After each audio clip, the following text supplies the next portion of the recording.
know if it's the same for any of you guys watching the stream when you've got your Hauppauge and your HD PVR, whatever it is, hooked up if you've got one, and your TV or monitor just decides to turn off and not work for a while. But not to worry, we are going into this in stopwatch mode, and we're going to go on board with the top team once again. And I am watching Legend from the word go, who is going to be pushing up. I reckon he's going to go through this top corridor, where we will no doubt meet one of the SkitLite players head on. See, I've just pressed that back button and there isn't a full team there at the moment, so I'm thinking this might actually have to be ended.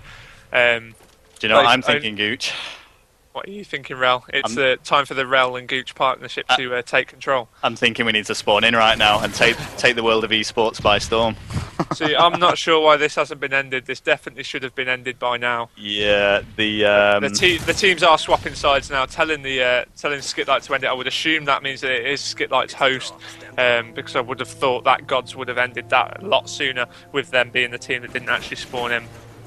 Okay, well, pretty even so far. I do believe that GoDz had the edge. I think the two flag captures by SkitLite were brilliant, but I think when we look at the overall 10 minutes, it just seemed that GoDz were consistently grinding SkitLite down, and it was actually two big breaks that SkitLite got that allowed them to get those flag captures. But a flag capture is a flag capture at the end of the day. Let's see what can happen in stopwatch. Of course, like you said, Gooch, it is the team that can capture this flag the quickest. Now, I don't know if one of the players is ready. That might be why we've got this little bit of an interlude between the game. But, yep, fairly close so far. I mean, do you think this is going to be carrying on into the Search and Destroy games? Yeah, definitely. I mean, I would have thought that both teams are well equipped for Search and Destroy. I mean, I appreciate that it's one of those that not everybody scrims nowadays, but I certainly know that Henky, I mean, that was the first place I ever met Henky, was actually Game Battles. He actually tweeted out a link earlier to one of the times I first played him. This was early Black Ops days before I had even ventured onto this sort of scene, and I think even Henky, but I know that they've had a lot of practice at Search and Destroy, and I believe that the GoDz have as well. I've not come across them too frequently, but I definitely know that SkitLite will have done. But it looks like we are ready to start this map now, so we'll go on board with the top team yet again, which is of course GoDz. Now this is the bad side, remember, but it is all about that first and only flag cap of the side. So of course we will go on board with, I'm going to go on board with Beckers. I think it looks like he's rushing.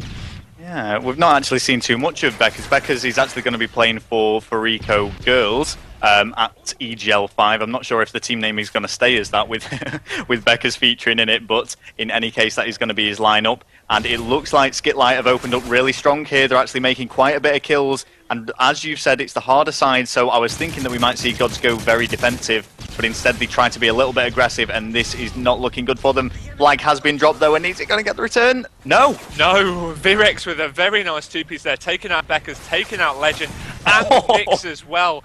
So very nice play there from Virex as he pushes in to get that flag, takes out Trauma as well. So he has just wiped out the entire enemy team as Zebi is picking them off that spawn. Legend getting the kill as well. 4 minutes 7 I had left on my clock right there. So that is only 53 seconds it took them to capture that flag. That's nothing at all. So how will we see a SkitLite Sweden play now? Yeah, and I mean, the problem is it is quite easy to defend the flag on the other side, so I think we're going to see a very, very defensive SkitLite. Oh, is it? Yeah, it was. Yeah, it was SkitLite. I'm just making sure I've got the right teams here. There was a SkitLite player there that went 7-0. It was Virex. He went absolutely huge for his team. he got that. Well, I suppose it was a 4-piece. It was quite a delayed one. However, he did manage to pick off all 4 kills off the enemy team, and that was basically what secured them that flag cap when that flag was dropped mid-map as well. So we will go on board with that top team. Of course, this is on board with GoDz now, or should be. No, SkitLite, sorry, my absolute apologies, guys, I'm getting confused, but I am watching Zebi with the ACR. Henky has still opted for that MP7, and I think that's who I'll go on board with, but I'm just a bit curious as to whether he'll play defensive or whether he will still continue to push out. Okay, well, I'm just having a quick flick through around the players and seeing who has made the biggest push, if anyone at all. They do seem to be playing quite defensively at the moment, and there has actually been a flag pull by Nix. This is not over yet. Vilsmere doing a great job to prevent that, though, and that might be the winning kill there. Yeah, definitely. I think that's tied it up now, because that leaves only, 20 seconds left for them to actually do this. 15 seconds to run the flag as well, and it's just not going to happen.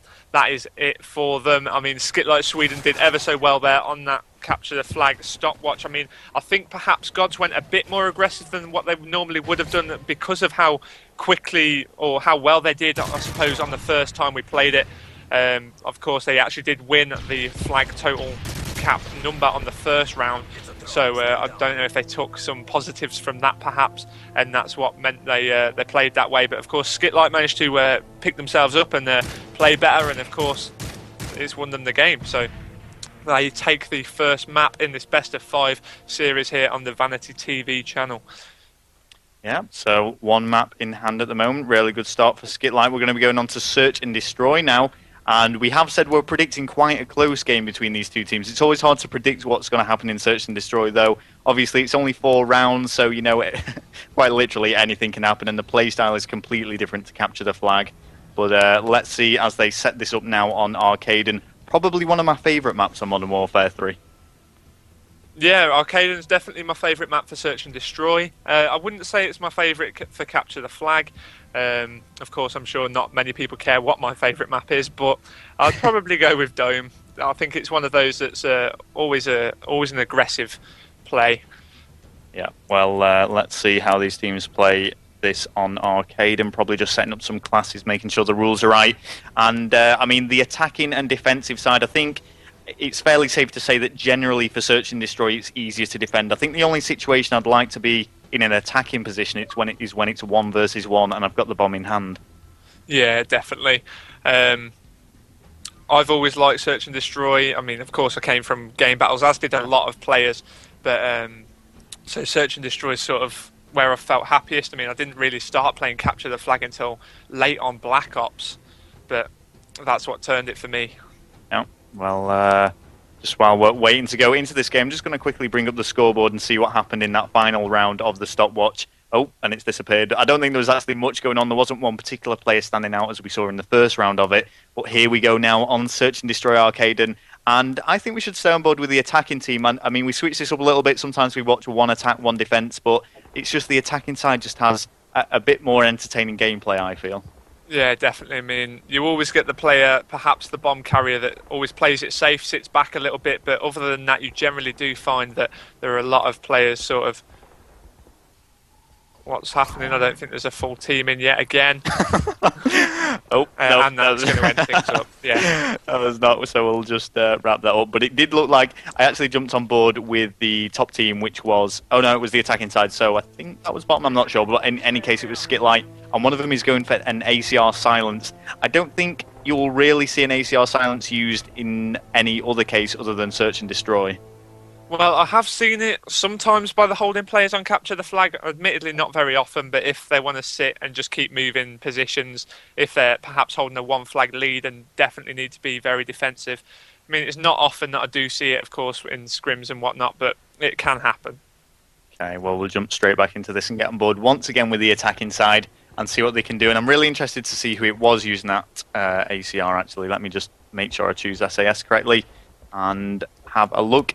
And I think SkitLite actually play for ACR, if I'm not mistaken. Let me just have a quick look. Oh, yeah, well, it's actually Virex that's using that silenced ACR. He went straight for one of those pre-spray spots. Sorry, try saying that when you're drunk. Straight through that middle of the map.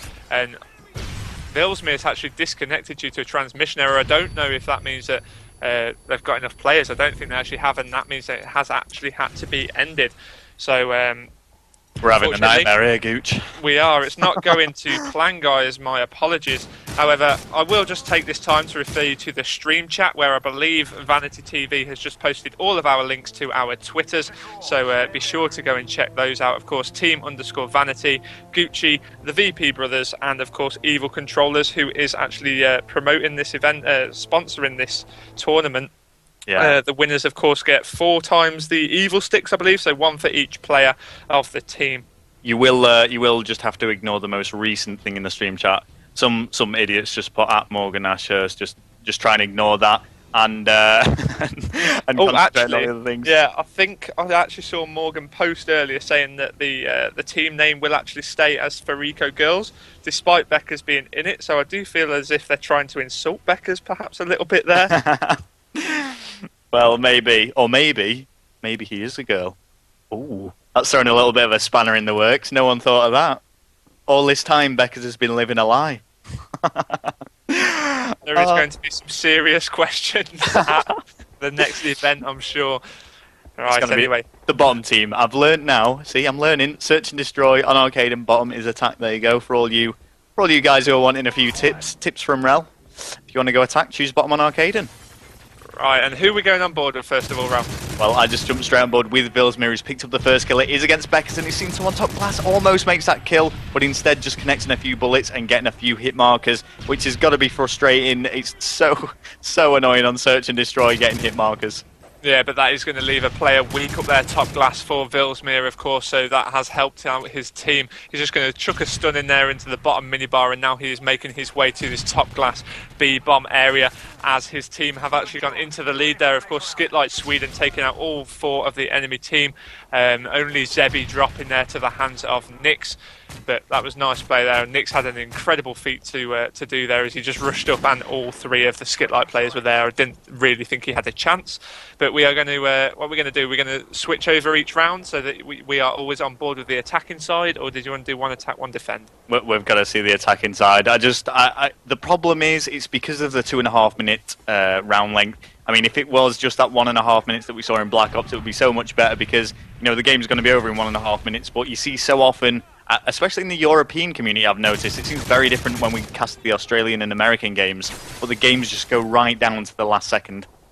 Yeah, definitely. I mean, I've been on board with Beckers this whole time, but Henke, Vilsmir, Virex, and now Zebby are all dead on the SkitLite.SWE side, so they have actually levelled things up there.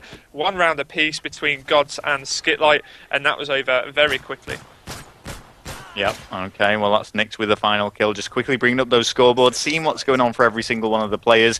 Beckers, unfortunately, hasn't picked up a kill, neither has Zeb, but we are seeing some great play from Legend, going 3-1 in just 2 rounds. Let's switch things up once again and get on board with that attacking side. And let's watch Virex from the word go, see what he can do. Yeah, it's looking like that is his main role for this SkitLite.SWE team. He spawns in, goes straight into that pre-fire spot, basically just to stop anybody rushing that middle. But what a nade there from Legends, taking out Virex on that back stairs. Vilsmir just trying to get an angle on the top glass area to prevent anybody pushing his team that might be up there. Of course, he is in that vending machine area, getting taken out by Legend in the back. Unfortunately, Zebby has... I don't think he's just seen him there in green. No, I was thinking that myself. Not quite sure what happened there. Maybe he did see him and just got a little bit scared and ran away. It would be a slightly odd thing to do, not to challenge that, but in any case, he has found a nice little spot and he's covering the back of one of his teammates. But Henke has gone down to trauma, which is leaving him all alone now in a 1 versus 4 on the attack. This isn't looking good for Zebby right now. No, definitely not, but he is going to actually fall to the hands of Nyx there as Nyx run round that corner. Of course, he did have that PP90, which is stronger than the ACR in such close range, although the ACR is renowned for its strength on this game. The PP90 just got the better of him there. Well, it's going to be 2-1 now, so things looking good. Let's switch over and get back on board with the attacking side and see if they can extend this lead from 2-1 to 3-1. There's still no kills on the scoreboard for Zebby and Beckers. The only difference between the two is Zebby's actually died 3 times now. Yeah, I've jumped on board with Beckers now, who is the bomb carrier, and he has rushed straight into this bottom esky area, taking a couple of nades there as well. He's just hiding behind that menu in the middle there, trying just to get himself a bit of cover. Only Vilsmir and Virex left alive for SkitLite and Beckers, and Trauma for GoDz. Now this is leaving Beckers in a 1 versus 2 against Vilsmir and Virex, and a great opportunity to get off that no kills mark that he's currently on. Yep, so let's see if he can do anything special here. It's certainly achievable, 1 versus 2, and he does have the bomb in hand, so he's not going to go around and find that. He is taking his time though, but he's got plenty of time to do this. He's going to quickly move around here. Does spot someone, comes one-on-one, but unfortunately wasn't in the best of positions to make that kill. It's going to be Virex that takes it, and Virex, after playing so well in that capture the flag, is exceeding expectations. He's double positive in this search and destroy and keeping his team in this game.